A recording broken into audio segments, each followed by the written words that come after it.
Yes, in England, eating the wrong swan really could get you in trouble, and the law behind it is still alive today. Since a statute passed in 1482, every unmarked mute swan floating on open water has belonged to the crown. Take one for dinner, and you were stealing the king's own property. The monarch still owns those swans, and every July a crew in wooden boats rows up the River Thames just to count them. Here are 3 foods so fancy the law itself decided who was allowed to eat them. Start with the swan. In 1482, under King Edward IV, Parliament passed the act concerning swans. It said only landowners rich enough to pass a property test could keep swans, and each owner nicked a private mark into the bird's beak. Any swan swimming without a mark belonged to the crown, full stop. To eat one without permission was to poach from the king. 2 groups, the Vintners Company and the Dyers Company, won the rare right to own Thames swans back in the 15th century, and they hold it still. That is why, for 5 days every July, the sovereign's swan marker leads a crew dressed in scarlet up the Thames in traditional rowing skiffs. They catch, check, and count the young birds. The ceremony is called swan-upping, and it has run for more than 500 years. Next, look at what came out of the water. Around 1324, during the reign of King Edward II, a law called the Prerogativa Regis named 2 creatures royal fish. If anyone landed a whale or a sturgeon, it belonged to the monarch.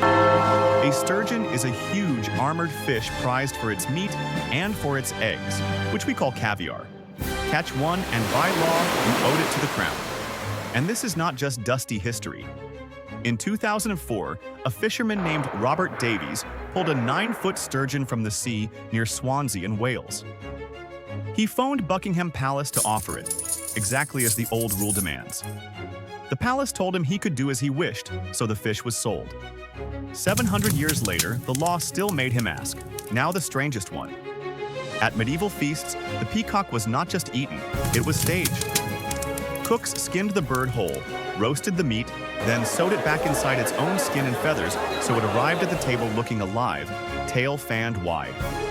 Sometimes they even gilded the beak with gold. Only the wealthy could afford a show like that. Around 1312, a French poet wrote The Vows of the Peacock, in which knights swore solemn oaths over a roasted bird. And the numbers were staggering.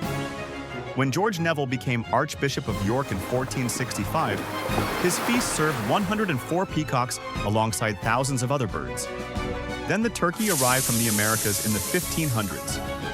It was cheaper and it tasted better. So the proud peacock quietly left the menu. So, could eating the wrong food be a crime? For centuries in England, yes. A swan, a sturgeon, a peacock. These were not just dinners, they were signals of rank, guarded by real laws. Some of those laws never went away. The next time you order whatever you like off a menu, remember there was an age when the food on your plate announced exactly who you were and who you were forbidden to be. New food history every week. Come back hungry.